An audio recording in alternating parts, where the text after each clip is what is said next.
I made the characters list, and I'm like, all right, I have to cut 10. Why? I had like 30 people. This podcast is not suitable for children or those who are easily disturbed. Spoiler warning for whatever is in the title of this episode. And now for the obligatory socials. Please like, share and subscribe. You can find the podcast on Twitter at HorrorPod69. You can also follow us on Facebook, Instagram, Slasher and Goodreads. Become part of the Disturbed community by asking for the Facebook group and Discord links. Send dick pics to the Horror of Babylon podcast at gmail.com. Support the show at patreon.com/the Horror of Babylon. In closing, you can let your friends know that the Horror of Babylon is available on YouTube, Apple Podcasts, Spotify, Audible and all other major podcast apps.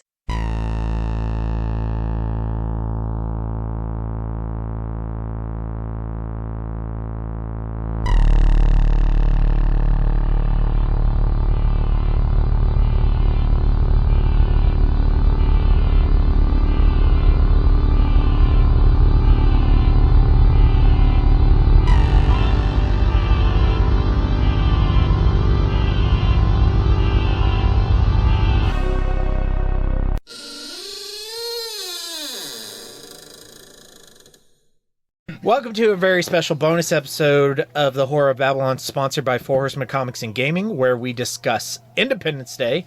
I'm Ryan, and with me, as always, is this schlemiel, Daniel. Welcome to Earth. And Hef's here, too. How y'all doing? Good to be here. All right. Supposed to quote the movie. I couldn't think of one at all. You, Yeah, you took the best one. Maybe. Okay, I took the You took the easiest one. the easiest one. Yeah. All right. I'll take that. All right. Let's get into this movie that really slaps. And speaking of some people who've got good reverb, thank you to our patrons, including Abigail the First, Breaker of Chains, Mother of Dragons, and Logan, the Full Metal Patron, and Ben the Fourth, Patron of Hope, and Mia the Fifth, the Rainmaker. Oh, she makes it rain. And thank you to Sierra the Sixth, the Keyblade Patron, who defended Earth valiantly in the Battle of the 4th of July. Thank you for your service, Sierra. And thank you to Horsemen Comics and Gaming, who sponsored this episode. They are a member of our Losers Club tier, meaning they get to choose 2 movies per month for us to review, and their choices for this month were one of the greatest sci-fi action films of all time, Independence Day, and also another sci-fi action film, Independence Day Resurgence. what if we both end up loving that movie? Okay, so I'll tell you, I've only seen it once, and I thought it was bad funny. Okay, I can do bad funny. I enjoyed watching it because I laughed throughout it. Okay, I can handle that. But that was also like 8 years ago, and I haven't seen it since. 8 years old. I think it's 2016. Hold on. Oh, no. I don't like that. Independence Day Resurgence. Here is some information 2016, about it's 8 years old. Independence Day. God, I tell you what, once you hit Bro. 30, your sense of time just goes to ass. Yeah. And if you want to visit, Last time I saw my ass. if you're past the age of 30 and your time is coming quick, you make sure you want to spend some of that at Four Horsemen Comics and Gaming, which you can visit at the Morgantown Mall in Morgantown, West Virginia, the Mall at Robinson in Pittsburgh, Pennsylvania. You can shop online at fourhorsemen.tcgplayerpro.com. And if you want to say hello to Ronald III, Grampus of Christmas, he's the one on hold. He's trying to connect to his therapist's office house in the Hamptons, and Ron, like, aren't there more important things to be happening right now? And he goes, for $300 an hour, you can connect me to his house in the Hamptons. David, David. I didn't know if you were going to make him the gay stereotype or the Jewish stereotype in this opening. So I bet on Jewish. I was wrong. I was hoping for both. It's both. Yeah. Is he also Jewish? Yeah. Oh, okay. Yeah. I also love that man from Mrs. Doubtfire. Mrs. Doubtfire. Yeah. Yes. Yeah. That's the only other thing I know him from. Those are only 2 things off the top of my head. We'll click on him later. Yeah. Because I do have him listed in characters. I made the characters list, and I'm like, all right, I have to cut 10. Why? Because Let's just make this I had 5 hours like long. 30 people. We'll make a 5-hour-long episode on Independence Day. This is one of those we get to the list. It's just like, no, this is absolutely Ryan's We'll list. send it to Roland Emmerich. Speaking of Roland Emmerich, trigger warning, Roland Emmerich. Yeah, That's fair. I do not like the majority of his movies. I don't like a lot of them, but like the 4 or 5 I love. The 4 or 5 I like, I'm like very defensive about, and this is one of them. Yeah. with a couple exceptions that we'll get to it. I have his entire filmography listed. Yeah, in it'll be great. Mass Panic. A mass panic, like that is a very triggering thing for some people, and there's a lot of that in this movie. So if that bothers you, beware. I guess you could also say something like Weapons of Mass Destruction, because Yeah. it's very WMD. Yeah, that's true. I agree. So if you're David Levinson and you are triggered by Weapons of Mass Destruction, there you go. Our history with Independence Day. God. Hef, why don't you kick us off? First time I saw this when I was a kid, it scared the shit out of me.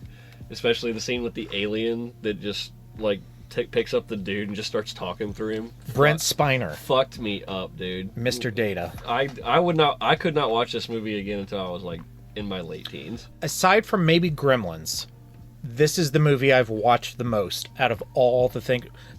My Bryce and I watched this all the time, like multiple times a year. Like, I've probably seen this movie more than 20 times. It did also scare me as a kid, but we watched it anyway. It was in the realm of like Brendan Fraser, The Mummy, where like, ooh, it's scary, but it's fun. Oh, yeah. That's another good comparison. Mm-hmm. I just watched it a lot as a kid. I watched it a lot with my dad. My dad really likes this movie. Or he pretended to watch it with me and my brother. Maybe this is kind of a sexist opinion, but I think it's a very bro movie. It is it's a guy movie. You know when Walmart, it's almost Father's Day, and Walmart will shut out their shelf of DVDs, your Father's Day this DVD. Is a Father's Day DVD. movie. Oh yeah. That's when you know it's official. It's right there next to any John Wayne film ever. I still have a bunch of the toys from this movie that I need to try to get rid of. I finally threw away a lot of the broken ones. Oh. Yeah. Just melt them together into one giant alien. Well, if I had the pieces, I would try to restore them, because sometimes collectors still want some of this Did the nonsense. Will Smith action figure come with a boombox? I don't remember what it wasn't as racist as the, you remember the black alien action figure I showed you? That's what I was referencing. Oh, okay. It wasn't as racist as that one. I had a Jim West action figure. We ever show you the black guy alien action figure? No. Oh my god, we gotta show him that later. We will. The vampire's a pure myth, superstition. I may be able to bring you proof that the superstition of yesterday can become the scientific reality of today. And jumping into background, this movie, unfortunately, was released on July 3rd, 1996. That's the most offensive thing I've ever seen. Wait, It's my Koontz! It's my Koontz! Okay, I don't want to defend this, Yes, you do. but was July... It was probably a Saturday. I bet July 3rd was a Friday, so It was probably a Saturday, but still, yeah. delay the movie for a couple of years. Yeah, that's a great idea. Hiya! Happy Easter! Independence Day released on this day. What day of the week? It was a Wednesday.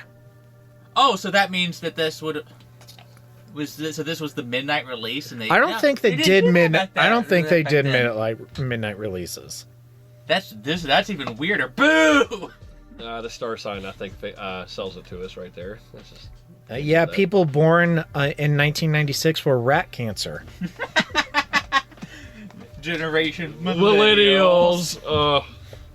The best generation. Oh, and it was a leap year too. Fuck everything. Fuck that entire year. It was 27 years, 11 months, and 29 days ago. Oh, the number one song was Bone Thugs and Harmony. What? I don't know what that is. There's a rap 3 Lions. group. We need to do this more Wait. often, where we look up the shit that happened on the day it was released. The movie was directed by Roland Emmerich and written by Roland Emmerich and his writing partner Dean Devlin. And I'm going to read. Duke Devlin, No. the owner of the best shop in town. All right, so we're gonna go through Roland Emmerich's. I'll say, there was a point in time, probably at like early middle school-ish, when I first got into like learning who directors were and what movies they did, where I identified Roland Emmerich as my favorite director and Bill Pullman as my favorite actor. I remember the Bill Pullman thing. I mean, he's still up there. He's still up there. He's still up there. That's good. In the movies, why that is would be Independence Day, Godzilla, The Patriot, and The Day After Tomorrow. I did not know he did The Patriot. I'm more of a Stargate guy. And then he broke my heart with 10,000 BC. Yeah, he did. I think 10th, aside from like, you know, like some Star Wars and Lord of the Rings stuff, like 10,000 BC was one of the most hyped I've ever been for a movie. Really? Yeah, because Roland Emmerich, and you saw that trailer. It's an amazing trailer. The effects at the time were actually, like, that trailer was wild to see that.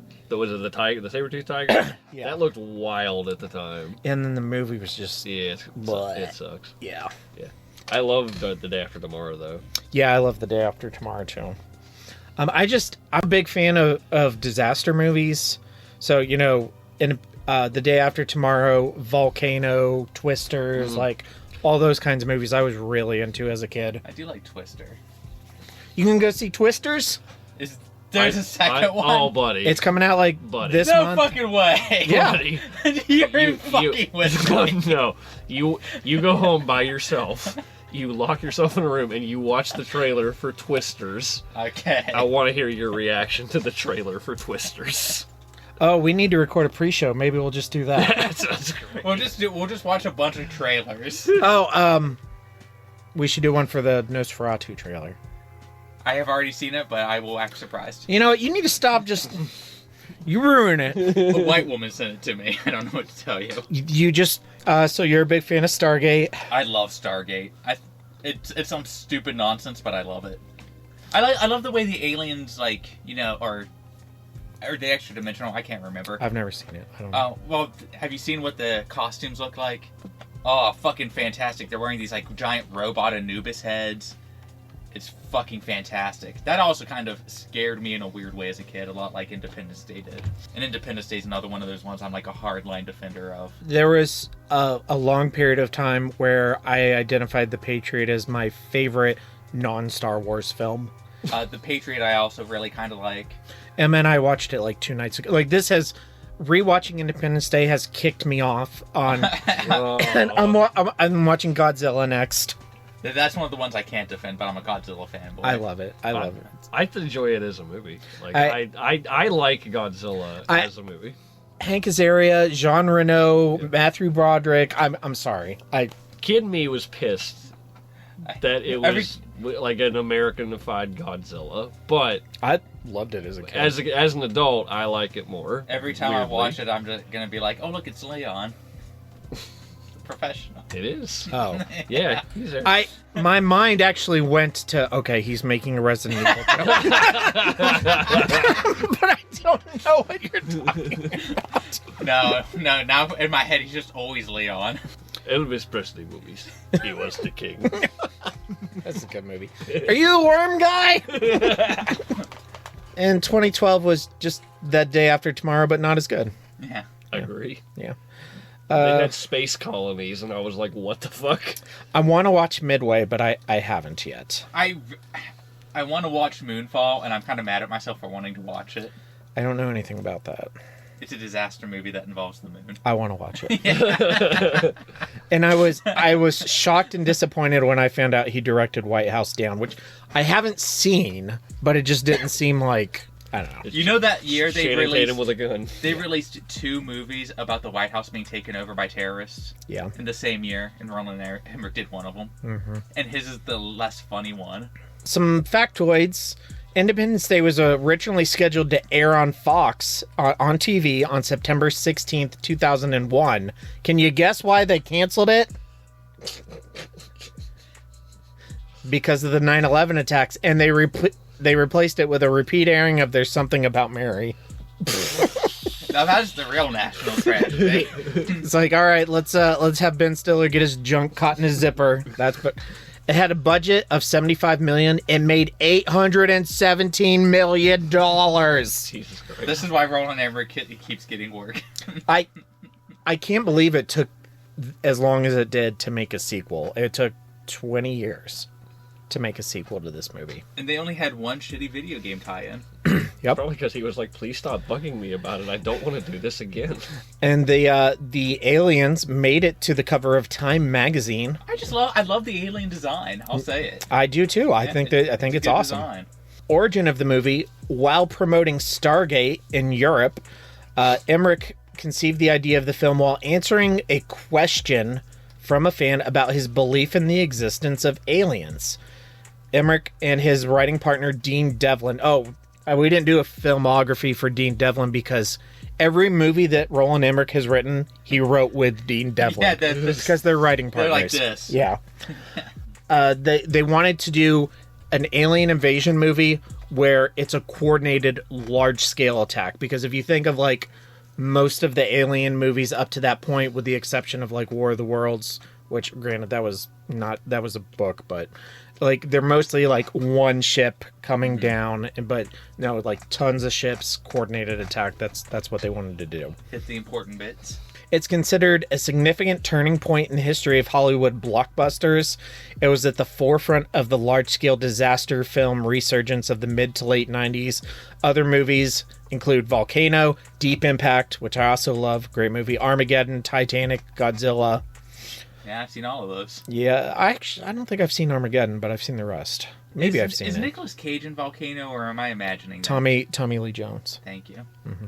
That's a good movie. According to co-writer Dean Devlin, the U.S. military agreed to support the film by letting them film at military bases until they found out that Area 51 was involved in the movie, and they withdrew their support and wouldn't let them film on bases. That's not suspicious. Certain scenes and characters were censored in the Middle East. They cut out entire characters of this movie. I won't insult your intelligence by telling you which ones. I feel dumb because I was about to ask which ones, and then my brain stopped me. This was the highest grossing film of 1996, and at the time, it was the second highest grossing film of all time after Jurassic Park. That's not adjusting for inflation. Saturn Awards, we always do the Saturn Awards. It won Best Special Effects, Best Science Fiction Film, and Best Director. It was nominated for Best Writer, Best Costumes, Best Supporting Actor, Brent Spiner, Best Supporting Actress, Vivica A. Fox. Oh, Jesus Christ. What am I typing? Why isn't that exactly? Best Young Actor, James Duvall. Best Music and Best Actor, both Jeff Goldblum and Will Smith. And I wanted to mention, we never done this before, but it won the Kids' Choice Award for Favorite Movie, and Will Smith was nominated for Favorite Actor at the Kids' Choice Awards, but he lost. Sorry, Will Smith.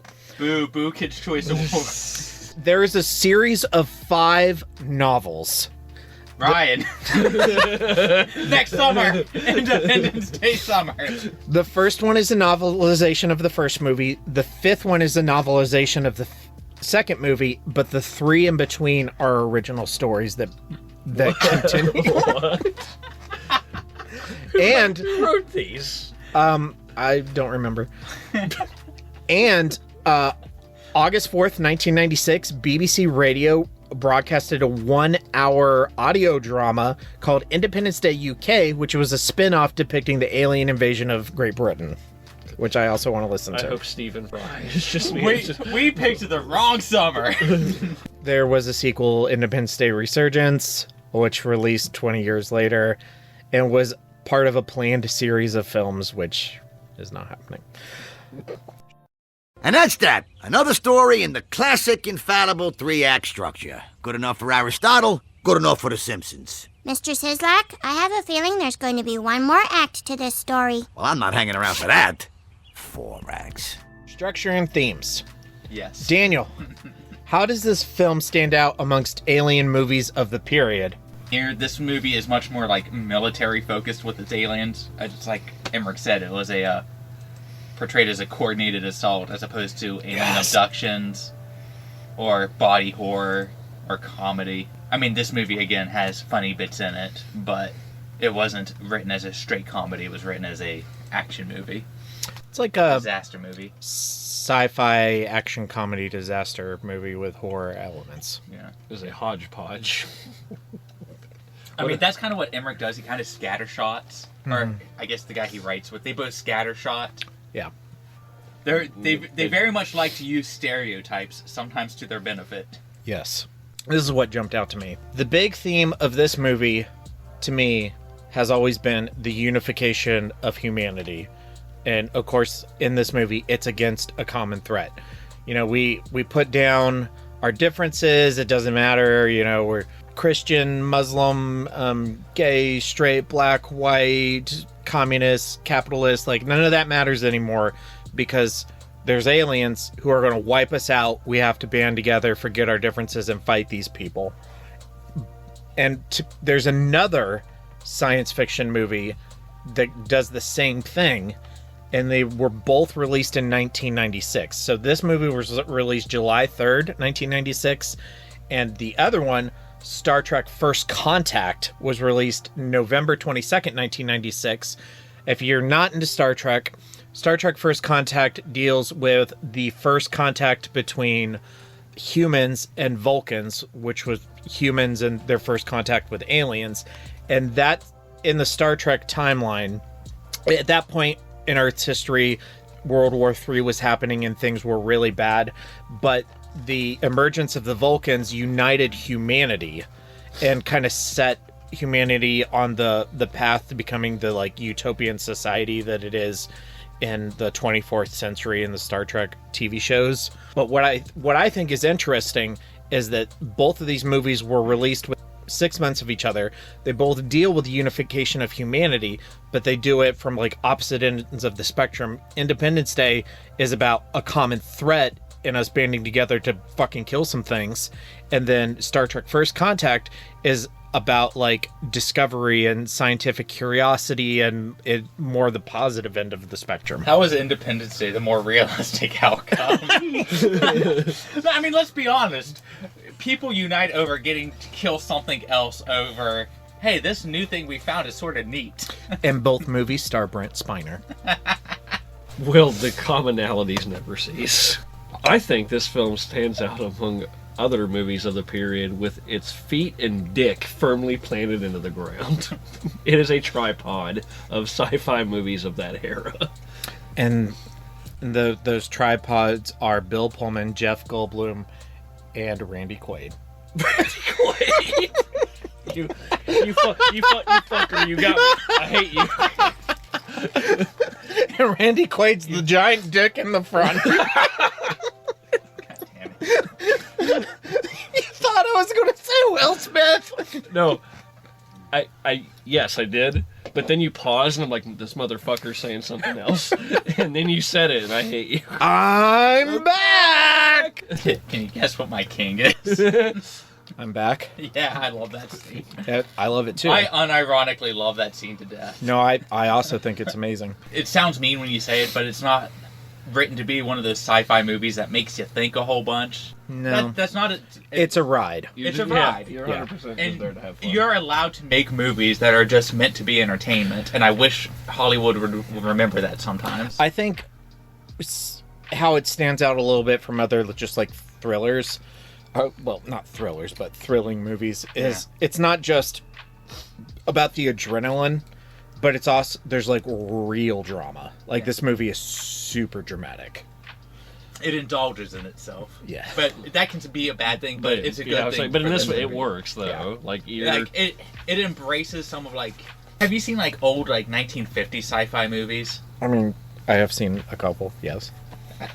When they acted back then, they were really over the top, and they embraced that sort of like almost stage actingness. Yeah, the very Ed Wood.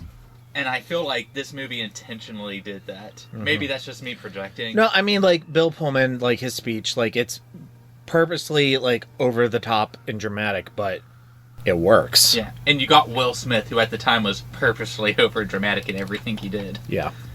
You know, that's what the movie indulges in itself. And it's fun.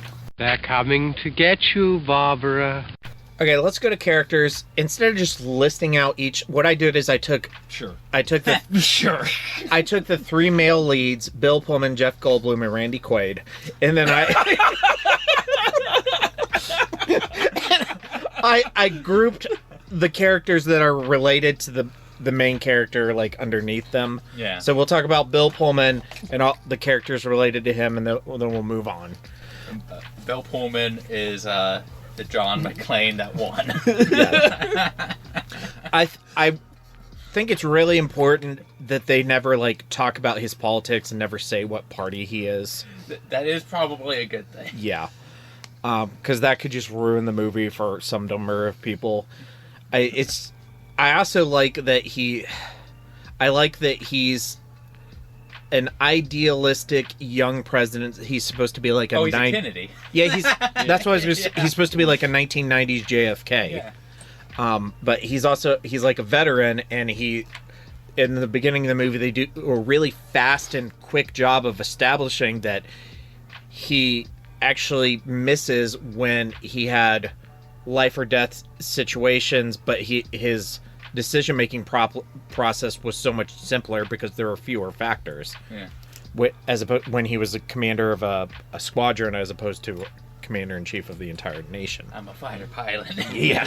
I love this guy. I know. I adore him. Hef. Say something nice about Bill, or I wanted him to be my dad.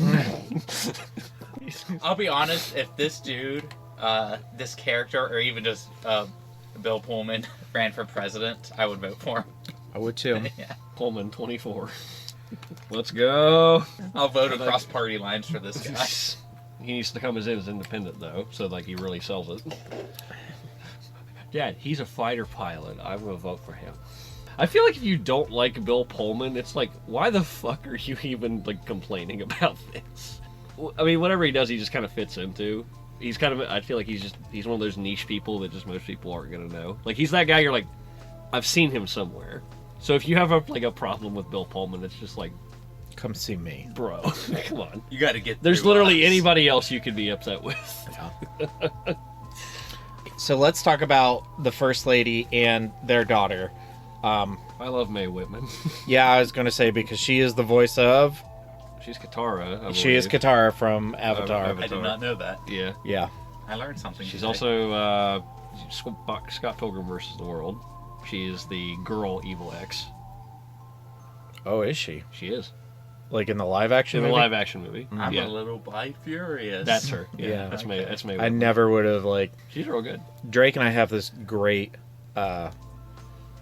bit that drives Emma up the fucking wall. Yeah. So Avatar is one of their all-time favorite shows, and they've watched it like 4 times. And Drake has a bunch of the figures, but he doesn't have a Katara. And like Drake and I are playing with him, and he's like, and he starts it. He's like, I want a girl Sokka. I was like, and I'm like, I'm not gonna buy you a girl Sokka. You won't even play with it. And then I was like, her name is Katara. You mean Sokka's sister?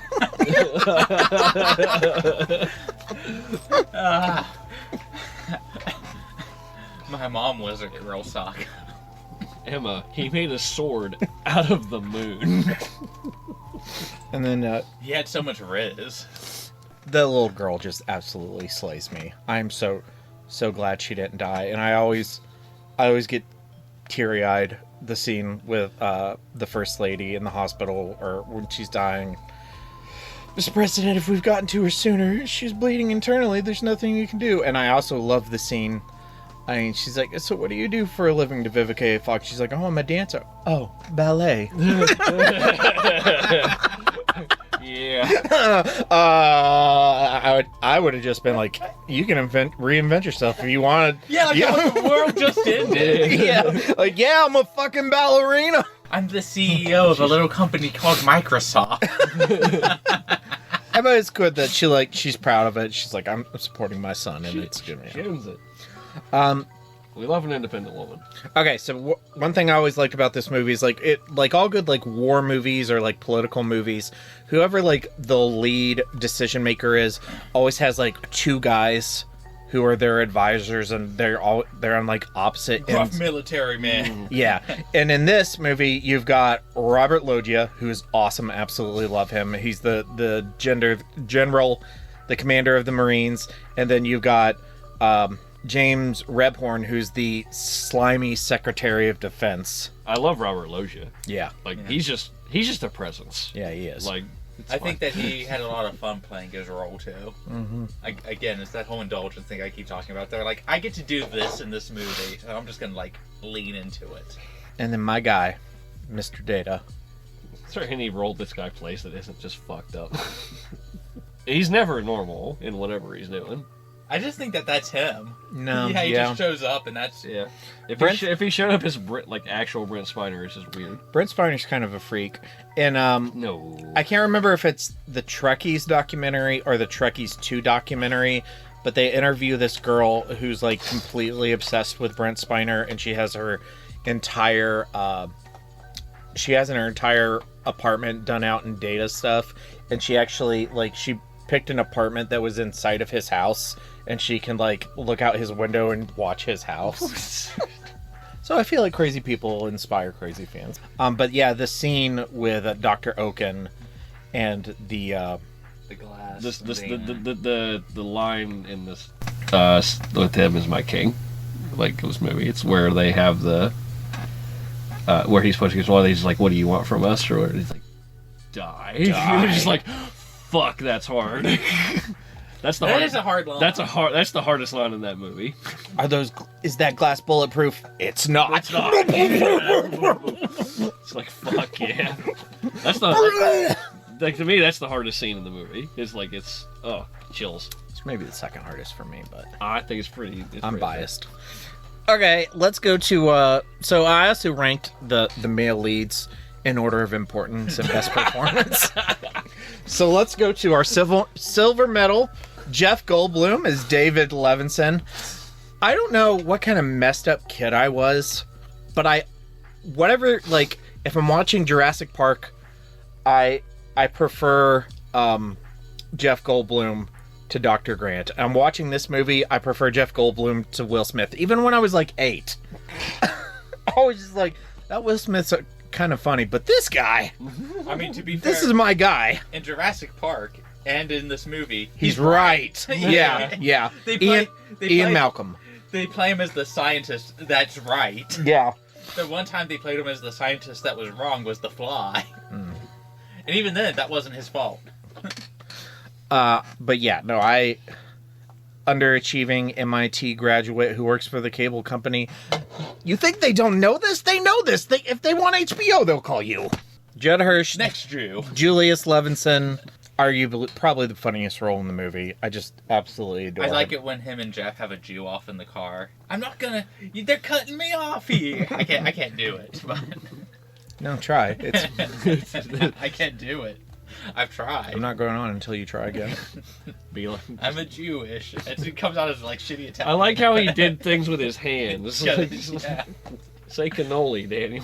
Cannoli? Yeah. Is that a Jewish thing? No, that's what it sounds like when you're trying to do a Jewish thing. It's just like you just came out Italian because you kept doing this. I can't do it. It always comes out Italian. And the old spaceman, he said his name was Obi-Wan Kenobi. Yeah, see, it sounds Jewish to me.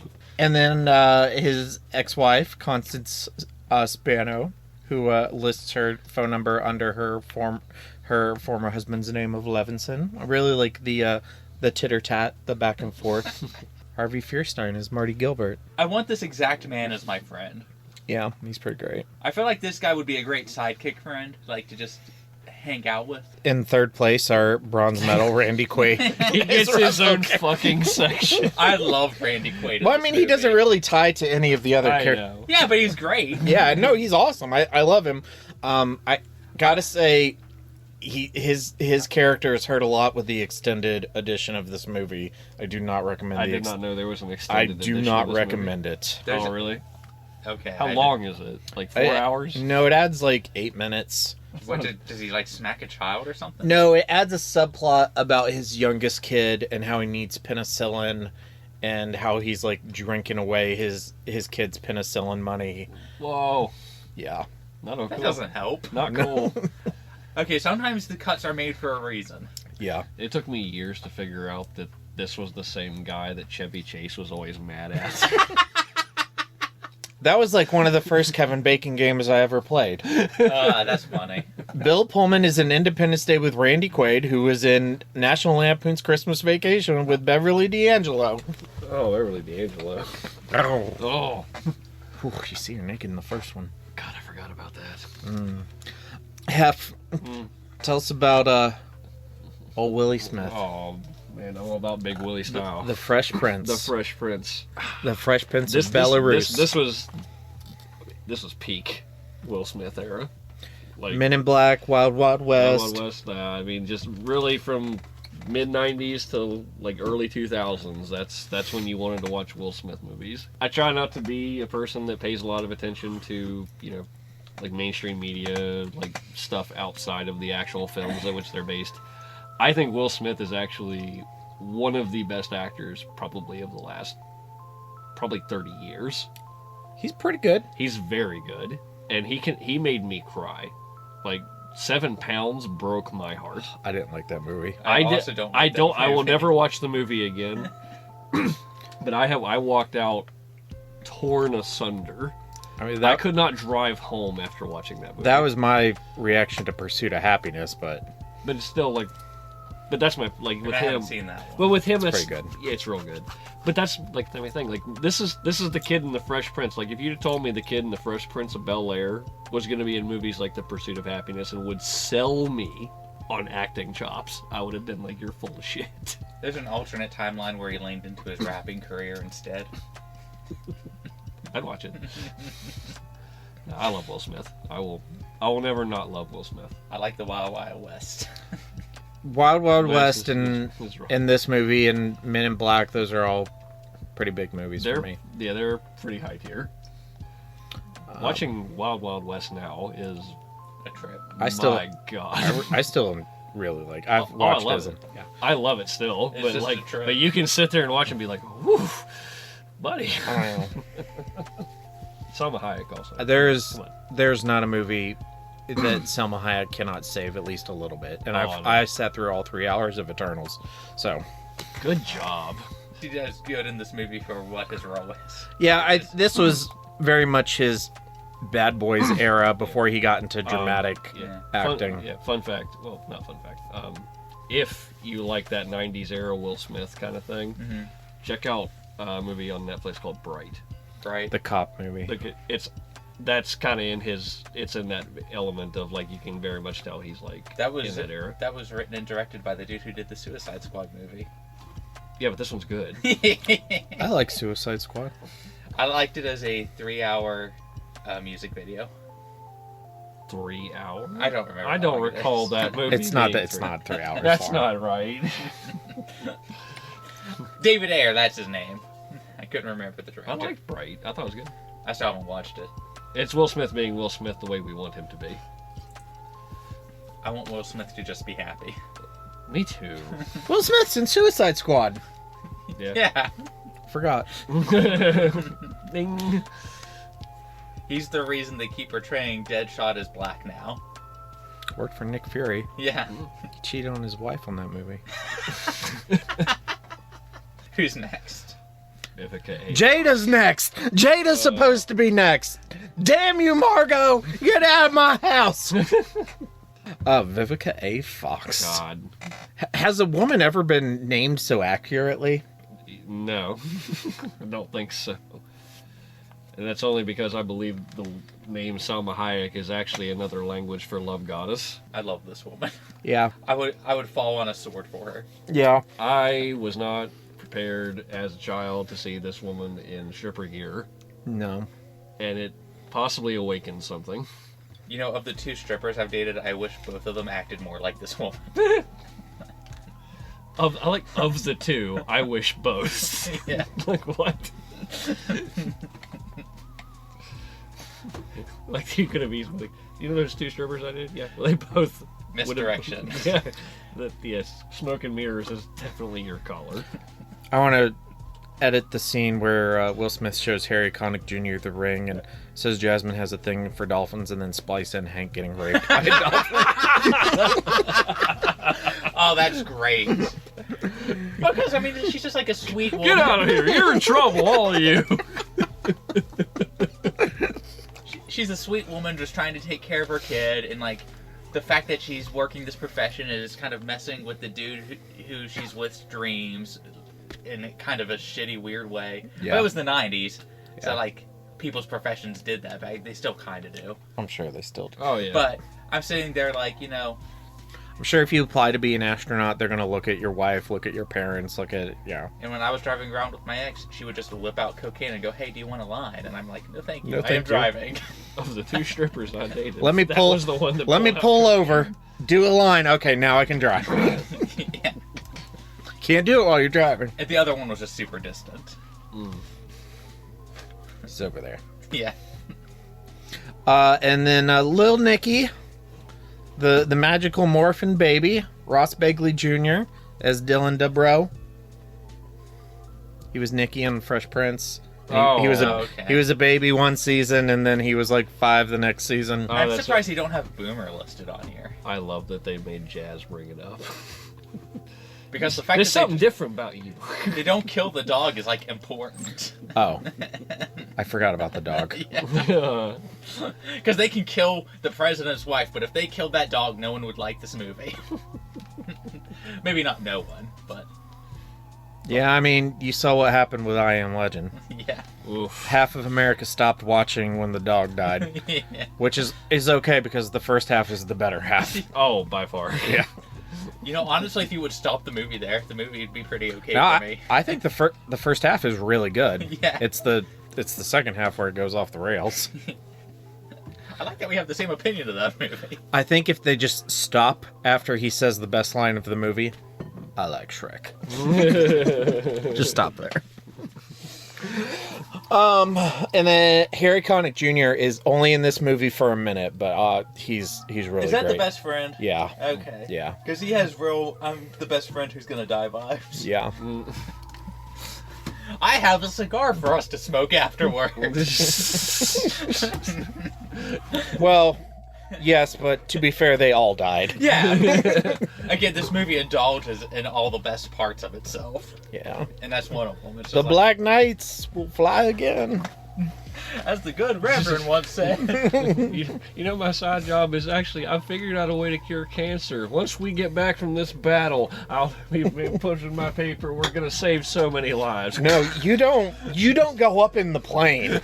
You're grounded. Buddy, if you want to follow your dreams, you can't be dating a beautiful woman who supports you and is good to her kids. Yeah, do you want to mount the moon or Vivica A. Fox? Yeah. I know for a fact that Vivica A. Fox has 2 of these I can put in my hand, where the moon only has 1. God, Cuba Gooding Jr. kicked her out of bed in Boat Trip. What a asshole. Oh, she was a bitch in that movie. Boat Trip? Yeah. I don't think I've seen that one. Cuba Gooding Jr. and Horatio Sands are going on a cruise, and they get on the wrong boat. They get on the wrong boat. They go on a gay cruise on accident. That sounds amusing. It's a hilarious. It would never fly today. It would absolutely never fly today. But at least we had it in a moment. Kill you all! I'll drive you crazy, and I'll kill you all! I'm every nightmare you ever had. I am your worst dream come true. I'm everything you ever were afraid of. Scary shit. Is this movie scary?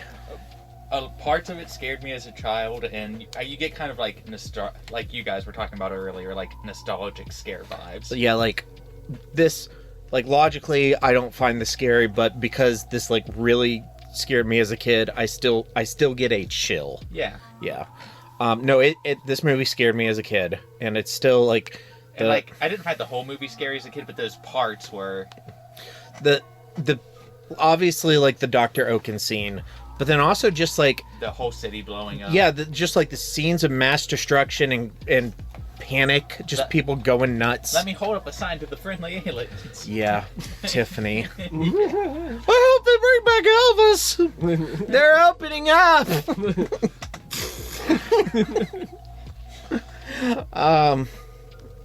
Yeah. I'm still kind of like on that. They wouldn't let them film because they wanted to do an Area 51 scene. I find that sus as fuck. I mean, that's what the writer says. Like, maybe he's making shit up. I don't know. I guess that's possible, but I kind of want to believe. Yeah. Well, we'll just get all the we'll just storm Area 51 if we get enough people. Yeah, we'll do it again. We'll just Naruto run at it. I don't have the knees for Naruto running. We're gonna bring out all the hot alien waifus. I don't know if you give me like at least 20 seconds of rocks, I might be able to actually do that run. Okay. Effects. So some. A lot of them still hold up. Well, that's like, this is 1996. This is when like movies are starting to get, like, think of like Alien 3 made at this time, like really getting into CG. And this movie said, no, we're gonna do practical effects, and it still looks good. Yeah, and that's the reason why, unless you have really, really good visual effects, I say lean into practical. I like this. The effects in this movie like make me forget that I'm watching a movie. Like, even just like the simple things, like the dog fighting with the fighters and like going through the canyon, and just like, I'm not thinking about like, oh, how did they do that? I'm just like watching the movie. Okay, cool. Yeah, no, I still think it looks pretty great. Yeah.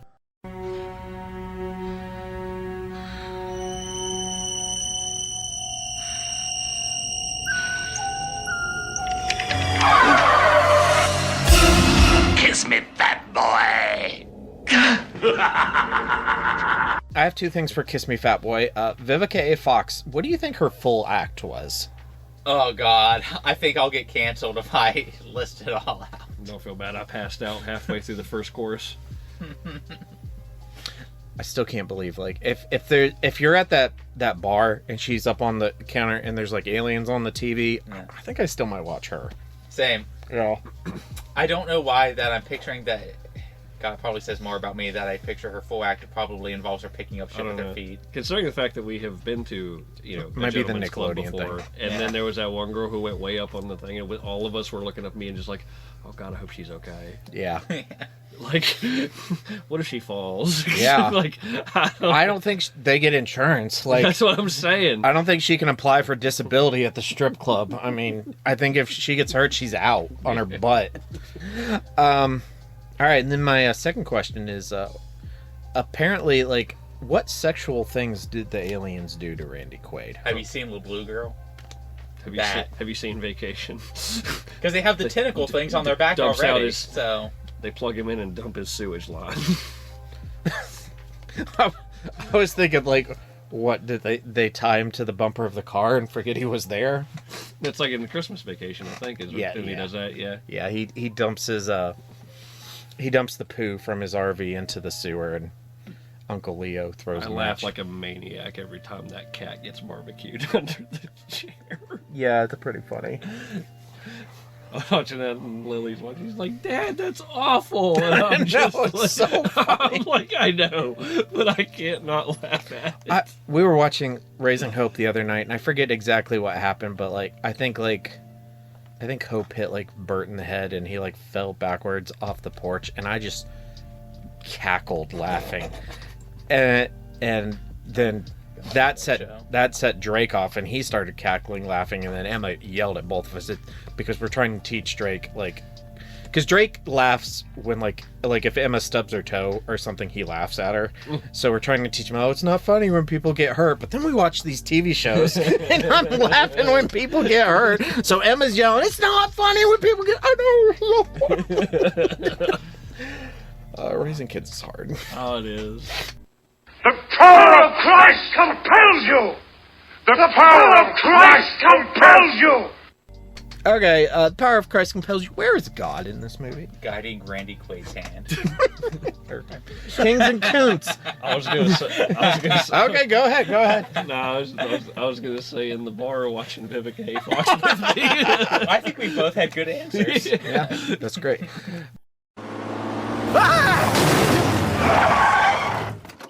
Oh my God! Are you Stephen King? No, I'm Dean Koontz. Oh.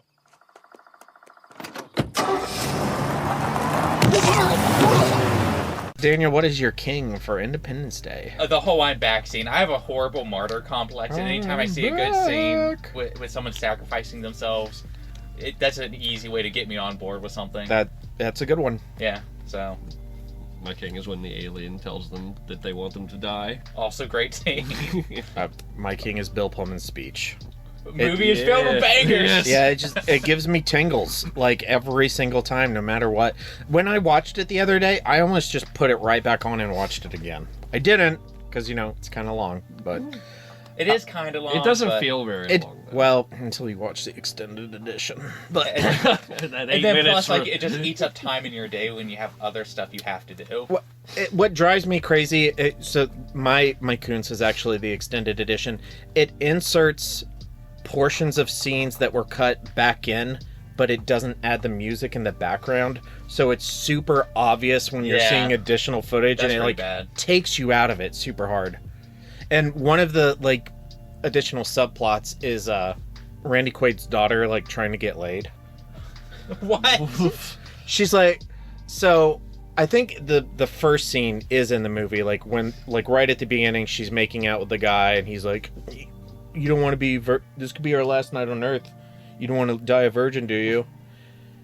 Is that's in the movie, right? I believe so, yes. And then one of the added scenes is at the end, when she's in the bunker with Area 51, she's creeping on this new guy, and she it's so fucking funny. He goes up to him and she goes, this could be our last night on Earth.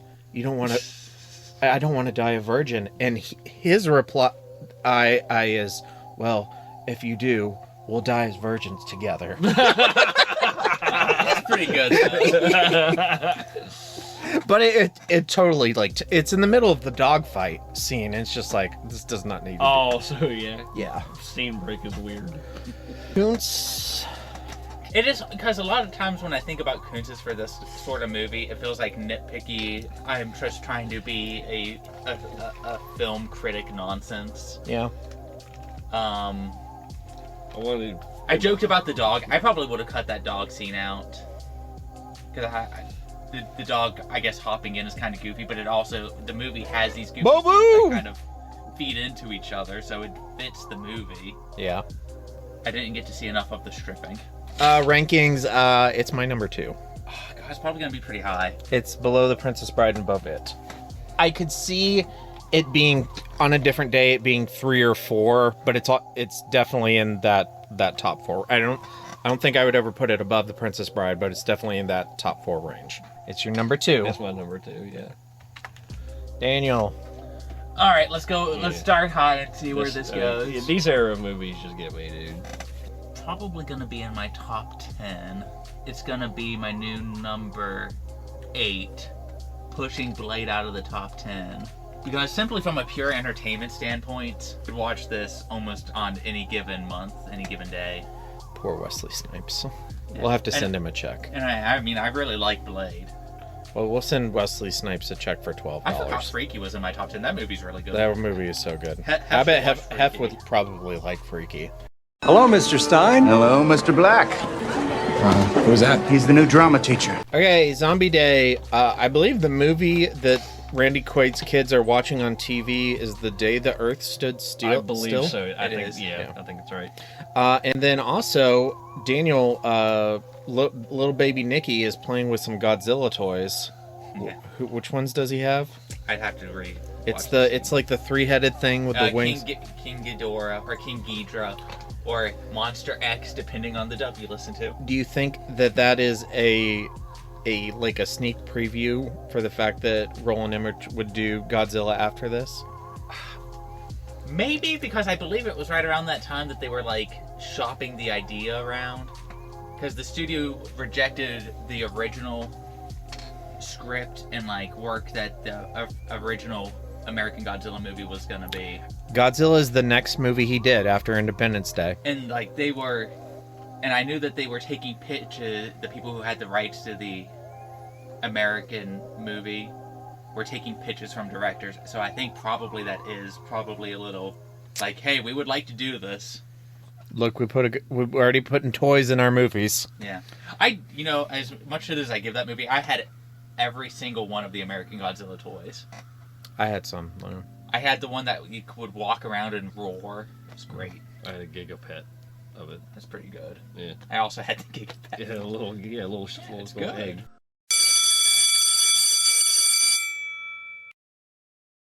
All right, homework. Jeff Goldblum's co-worker, David.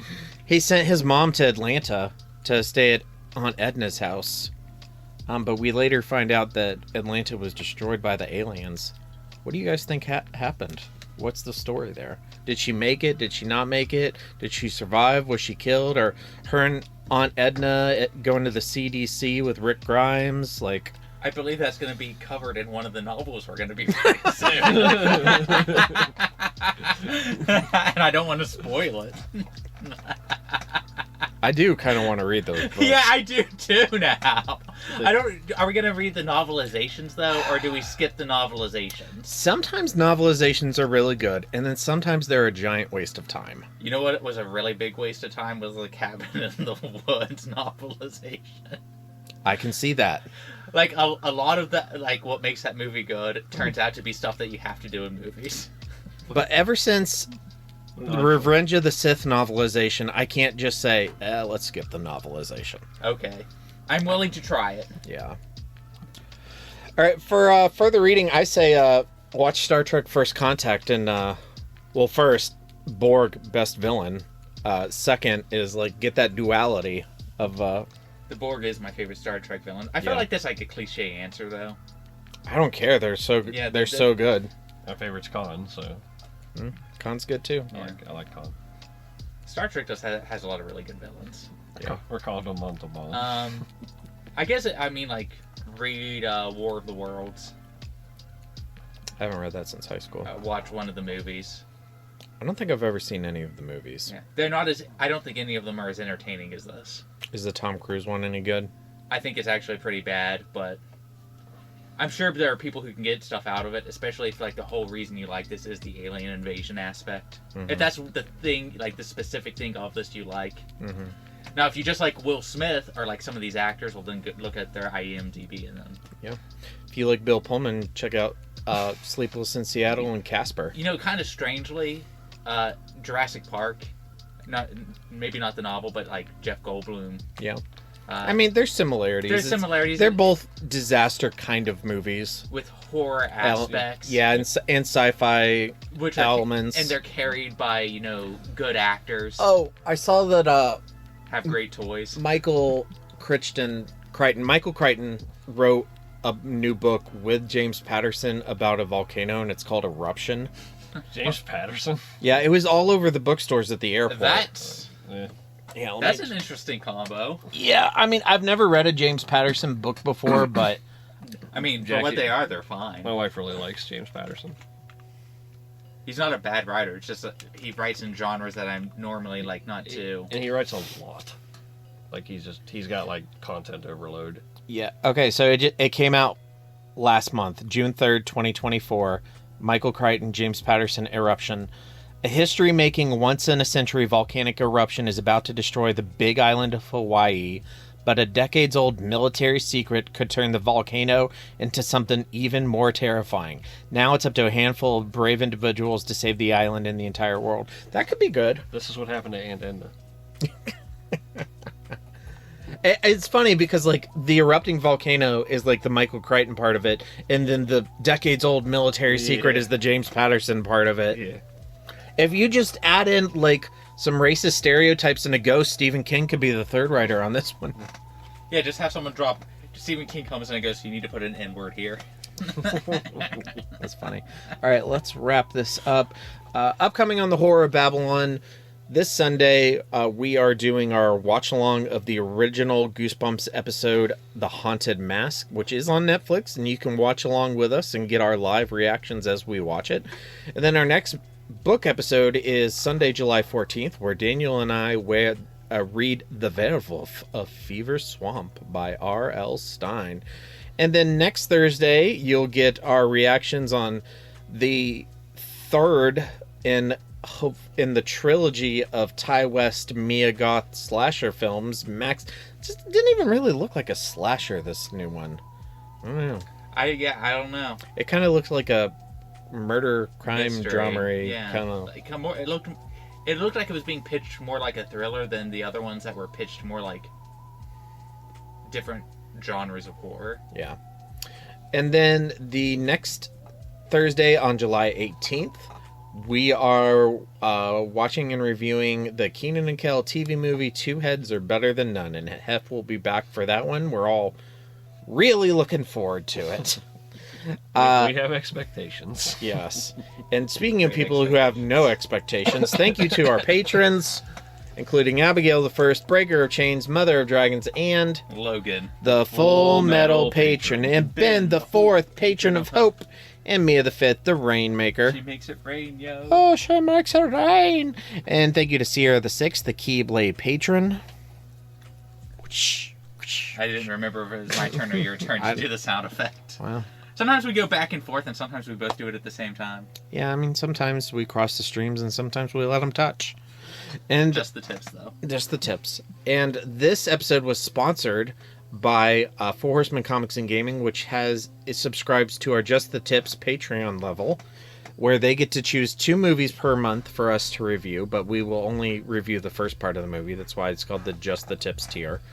And you can visit them at the Morgantown Mall in Morgantown, West Virginia, the mall at Robinson in Pittsburgh, Pennsylvania. You can shop online at fourhorsemen.tcgplayerpro.com.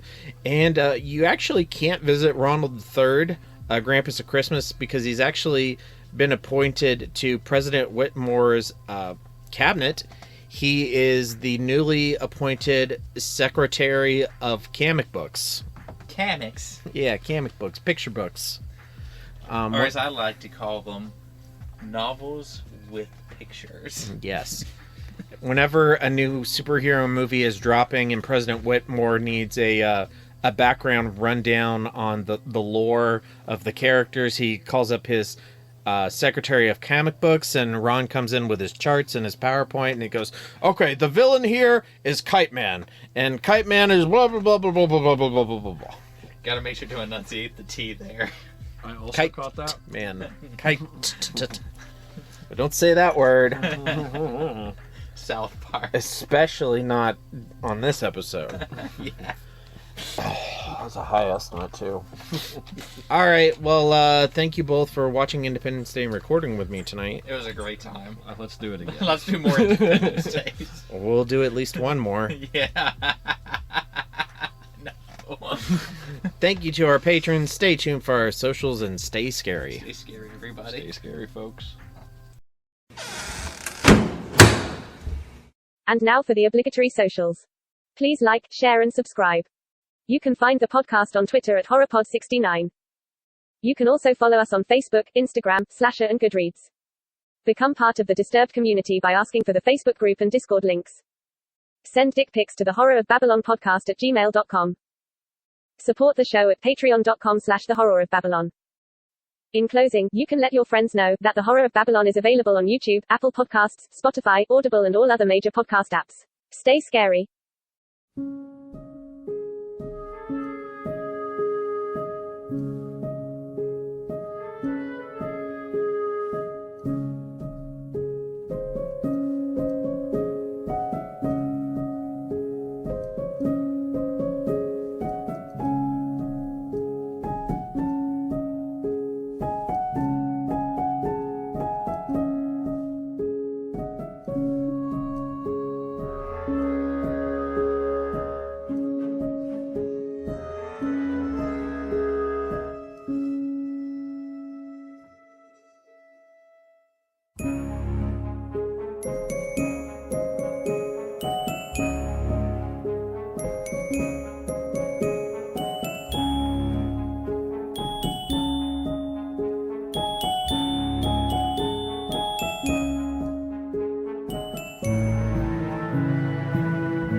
In less than an hour, aircraft from here will join others from around the world, and you will be launching the largest aerial battle in the history of mankind. Mankind. That word should have new meaning for all of us today. We can't be consumed by our petty differences anymore. We will be united in our common interests. Perhaps it's fate that today is the 4th of July, and you will once again be fighting for our freedom, not from tyranny, oppression, or persecution, but from annihilation. We're fighting for our right to live, to exist. And should we win the day, the 4th of July will no longer be known as an American holiday, but the day when the world declared in one voice, we will not go quietly into the night. We will not vanish without a fight. We're going to live on. We're going to survive. Today, we celebrate our Independence Day.